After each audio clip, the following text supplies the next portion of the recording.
Hope you're all having a fantastic weekend. I am. I also want to, before we get into the topic, tell you that 11 o'clock Eastern Time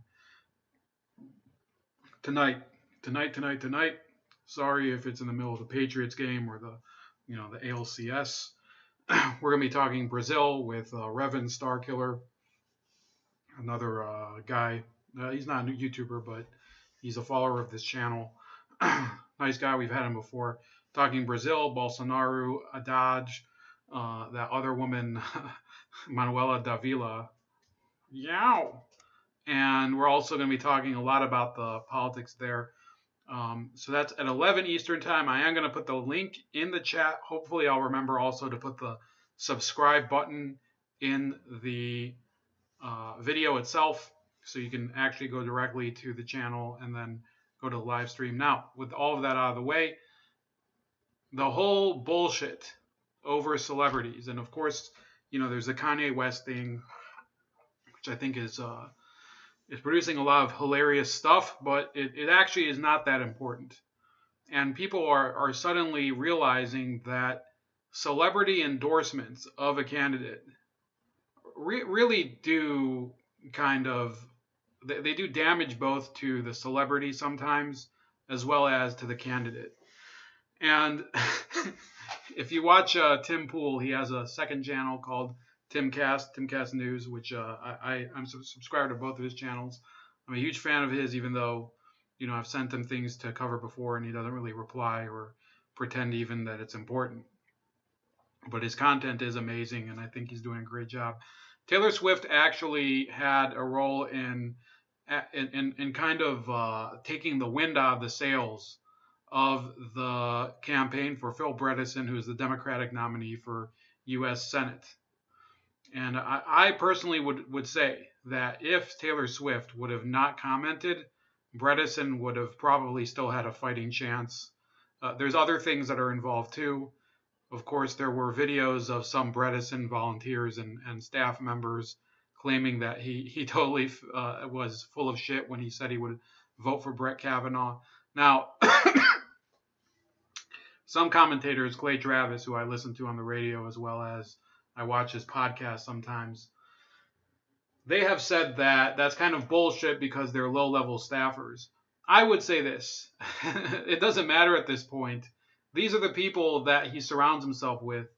And the only way to look at it is that A, he is basically lying to the voters, or B, he's lying to his own campaigners, or his own campaigners are lying to themselves, or whatever. It's a funny situation. I really do think that Phil Bredesen had to come out and say that he would have voted for Brett Kavanaugh because there's no look, Tennessee. I'm sure that there's a lot of people in Tennessee that supported Christine Blasey Ford. They're not the majority at all. Tennessee is not a state where I know a lot of people who would supposedly become these feminists, believe the victim, etc. It's just a different type of culture for much of the state. So somebody took a different view on this. This is Damon Young that says, what Taylor Swift did is cool, I guess, but we need fewer white people to vote, not more. And this is the title. This is the title. And he says, earlier this week, millions rejoiced the sentient Facebook algorithm. Taylor Swift emerged from her rhinestone-studded cocoon of caucasity to reveal that she recently discovered racism and the importance of voting. That has nothing to do with why she started saying that. I think most of her reasons for voting were sexism and gay rights related. This act apparently caused a massive voter registration spike. According to Kamari Guthrie, director of communications for Vote.org, as many as 65,000 people registered within a day after Swift's politically charged Instagram post. Also related, the alternative and better ending to I Am Legend, where Will Smith was actually the monster and the zombies were only attacking him because he kept kidnapping and killing them? Well, with the newly woke Swift and the comatose Kanye, this is how it feels to be a former resident of Yeezus Island in 2018. This person, this is not political commentary. This is somebody basically behaving as if, the world is like an episode of Entertainment Tonight or whatever has replaced it in modern times. Anyway, even with the healthy cynicism of her motives, Swift becoming so outspoken so close to such an important election would seem to bode well for us. In this context, us, of course, is people who are sane and people who are not evil, since it's safe to assume that the people Swift has the most influence over are millennials, and since younger people are more likely to be progressive, her act might actually have a substantive positive effort on the polls. That should be a fact, but I've actually made a lot of typos this weekend, so I'm not one to talk. Perhaps she might even swing a race or two. That's not true because she's actually only talked about one race. So she doesn't know what, and here's another. This is an advertisement for Black PAC, which is an openly racial super PAC. so this is the world we live in. If there was let's say there was a super PAC called, Wonder Bread PAC, and it was just some dude in suspenders, a white guy singing, trying to get white people out to vote. They would probably be investigated by the IRS or something, especially under Obama. Okay, and it's not that I'm telling people to have racial super PACs of any stripe, but this is ridiculous. Where were we? Never in the history of America has more white people voting been a good people for anyone who wasn't white. So much of the push toward voter registration is directed at blacks and other people of color, but we ain't the problem. This guy is so full of shit, and I'll tell you why. The election of 1860 was one where you needed white people to vote for Abraham Lincoln in order for slavery to have any chance of being abolished, because I believe there were 4 candidates, and Lincoln was the only abolitionist. And the Democratic candidate, I think his name was John C. Breckinridge, had a great chance of winning because the Republicans had never, ever, ever won a race. That was that was only the second race that the Republican Party was running in. So that's basically it. They needed a high turnout in many of these states in order to have a fighting chance of winning. And in the end, they had to contend with, of course, the Democrats and then the Constitutional Party, and then there was another party that I don't remember. I mean, let's look it up. Election of 1860.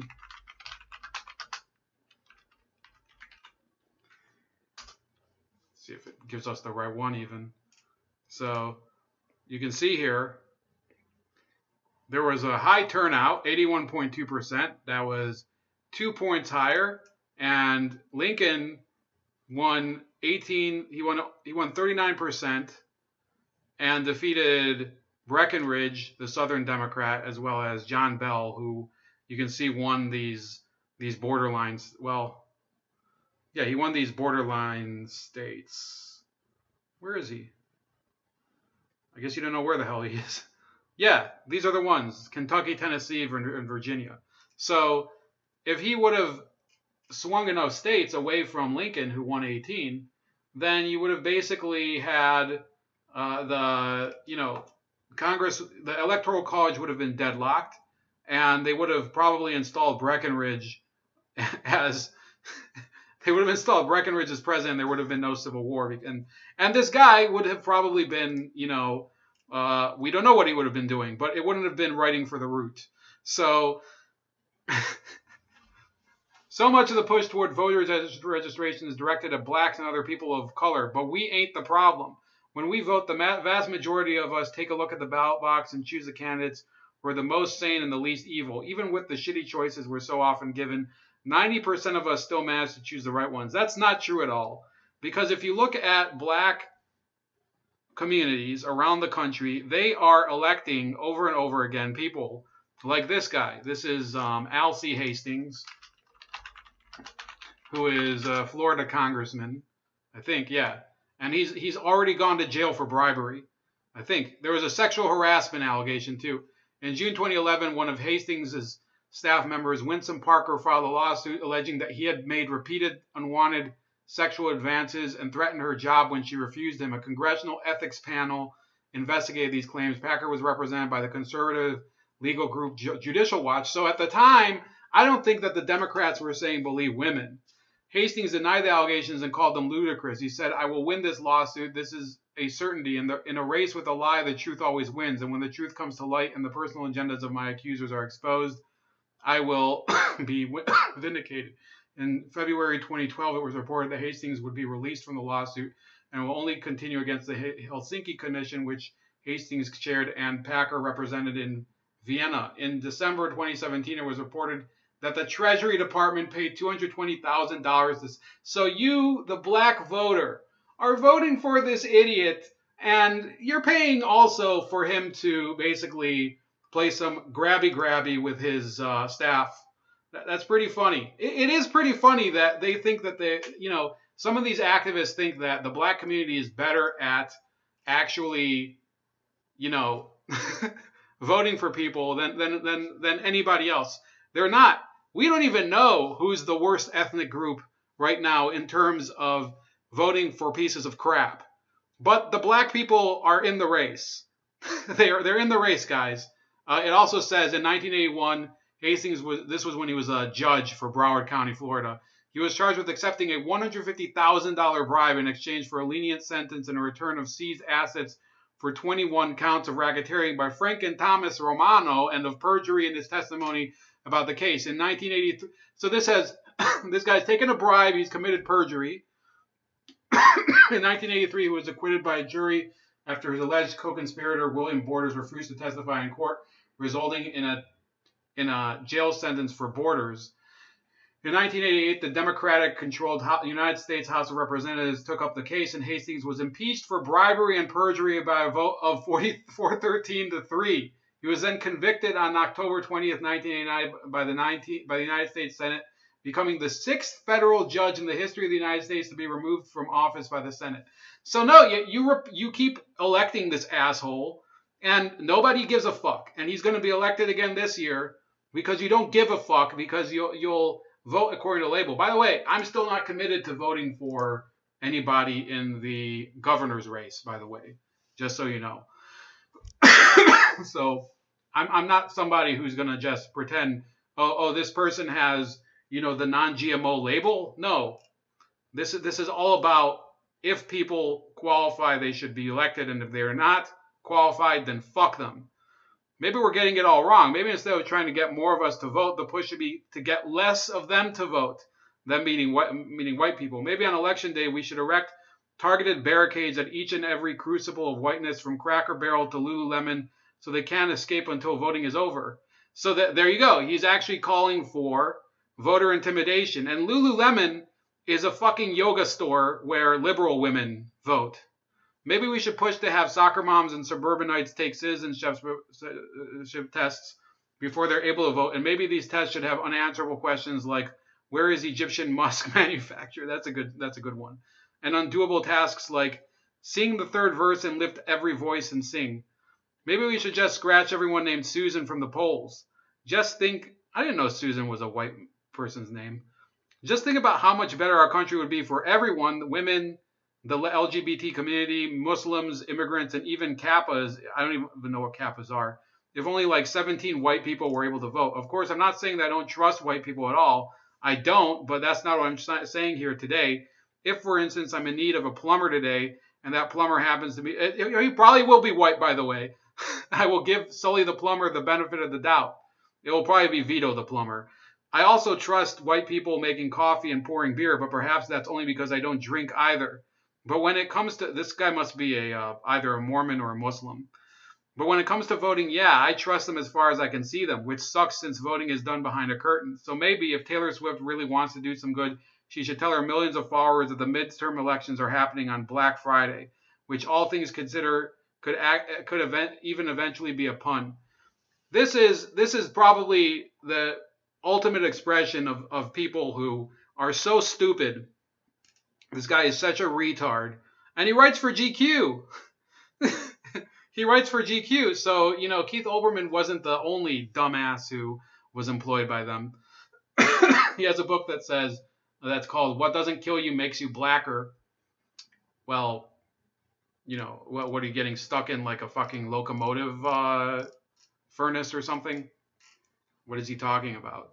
So You have a couple other articles here where you see people are talking about the Robert E. Lee thing. This is from August 2017. The whole thing with Donald Trump and Robert E. Lee is kind of stupid. Okay, I didn't even see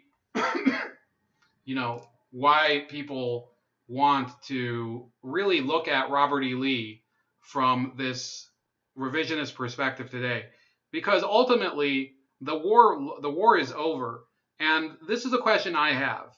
If people are so insistent that Robert E. Lee and the Confederacy should be thrown into the trash and forgotten because they lost the war, then why don't they feel the same thing about the Cold War, where obviously we're the ones who won and the communists didn't? Why shouldn't we just say, socialists, I'm sorry, we're going to have to drown you all in the Chesapeake. Your kids can fucking, we'll basically have, we'll give your kids Chinese citizenship. They can go live there.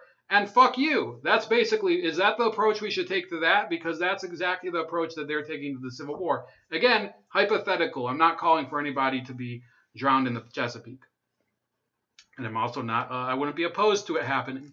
But, communists and socialists have failed over and over again every single time. They had Eastern Europe for, 50, 60 years. And basically, they created some of the most miserable societies because they controlled the way. They want to pretend that didn't happen and that that's not accountable to socialism and communism. What the fuck do you think those people were living under?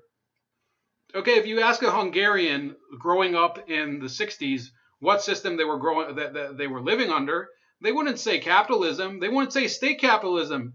They wouldn't say anything that has the word capital in it. They would say we were living under the communist regime of Janos Kadar. That's basically what was happening there.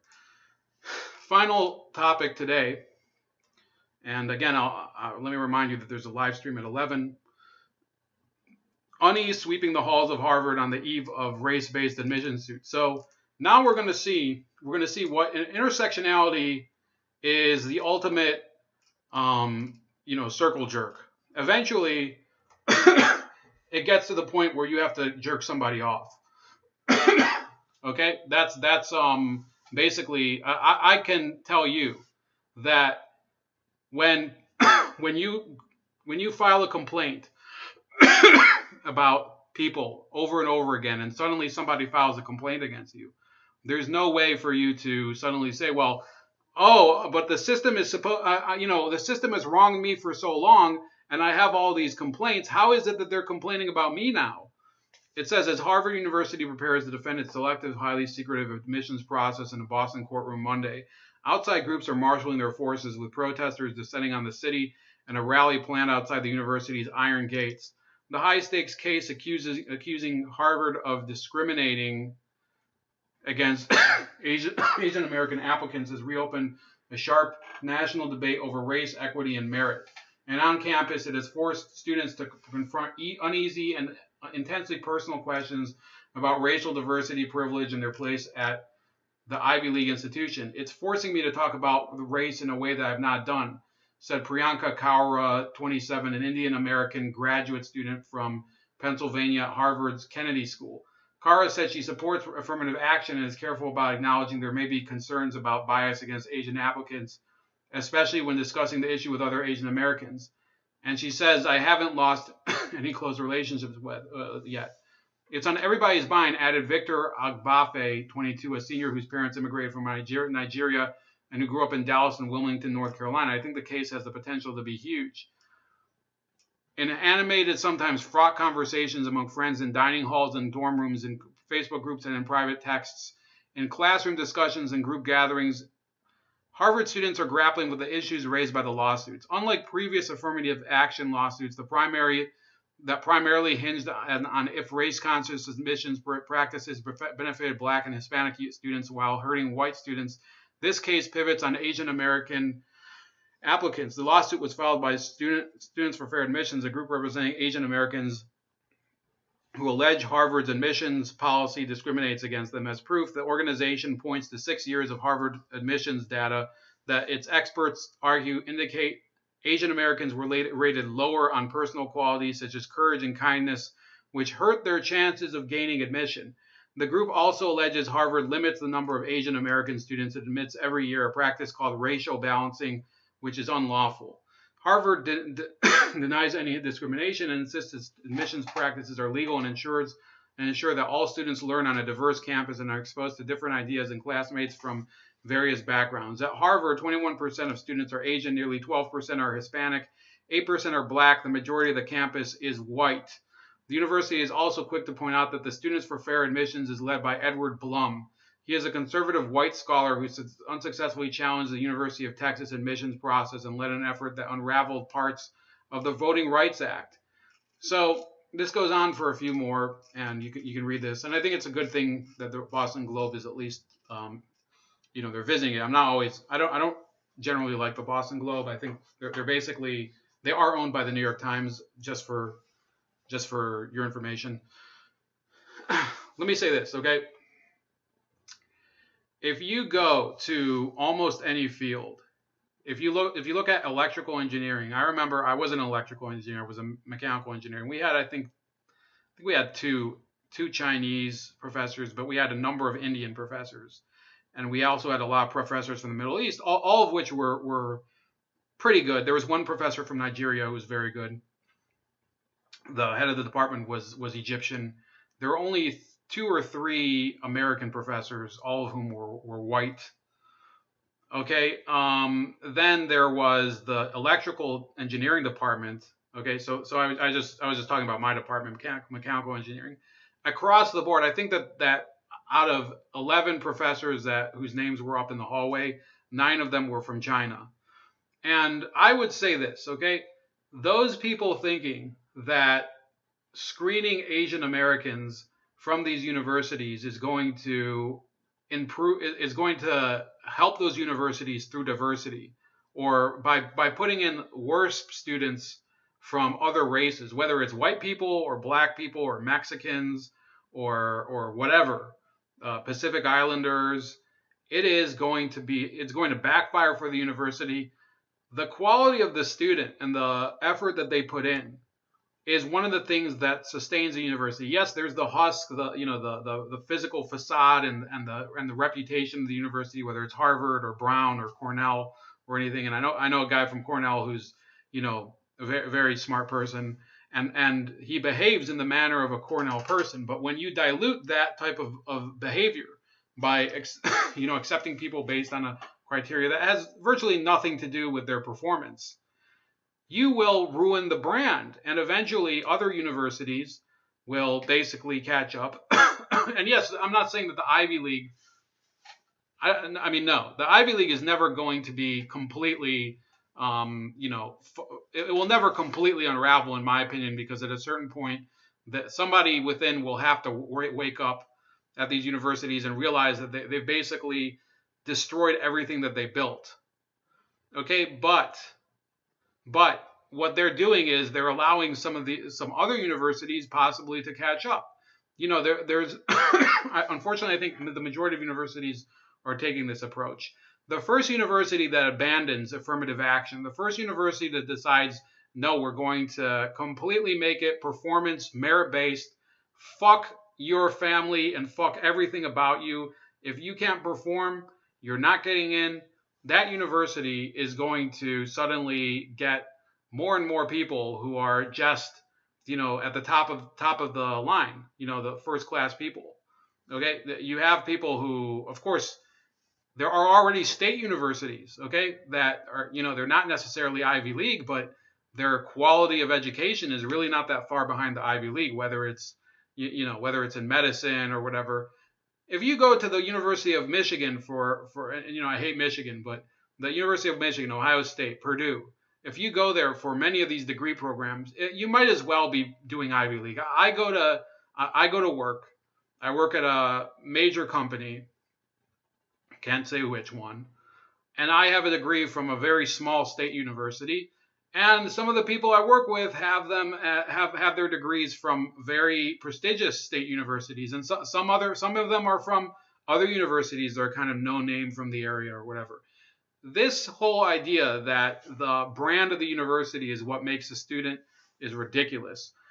So I think these people, these Asian American students, and if there's other students who are joining in helping them, whether it's Mexican, other Hispanic students, Cuban Americans, white people, black people, those people that would help them and restore the merit-based system would do the most to help Harvard or Yale or Princeton in the long term. I don't even know if Princeton uses this type of system. You are actually ruining an institution if you go there and you're simply not at the level needed in order to perform there. So that's about it. Please like this video, share the video, subscribe to the channel. Also subscribe to Razor Ray Live Wounds. We're going to be having in a half hour or actually at 11 o'clock, we're going to be having the live stream with Reverend Starkiller. Also look for the Patreon. Okay, I'm going to try to put the Patreon link in the description at the head so you can help produce more content. And also comment when this uploads, and I'll talk to you soon.